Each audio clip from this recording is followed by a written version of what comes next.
na ang ama ng mga protestante ay hindi makatanggi sa buong katotohanan na tayo talaga, ang simbahang katoliko talaga, ang nag-compile nito.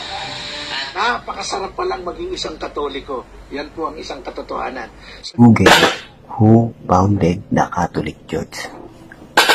Jesus. At sabi naman sa ama ng mga protestante, si Martin Luther, sabi niya sa kanyang commentary on St. John chapter 14 sa kanyang aklat.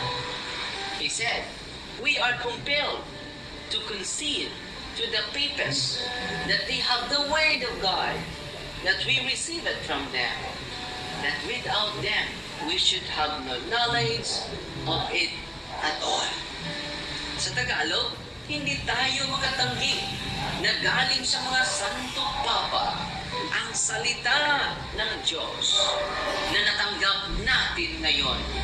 Kung wala sila, wala rin tayong alam sa salita ng Diyos. Tingnan niyo mga kaibigan, pati na ang ama ng mga protestante ay hindi makatanggi sa buong katotohanan na tayo talaga, ang simbahang katoliko talaga, ang nag-compile nito.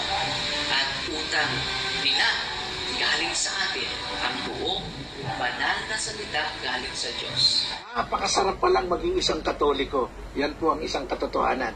Magsisi kayo at magbalik loob sa Diyos. Amen? Google, who founded the Catholic Church? Jesus.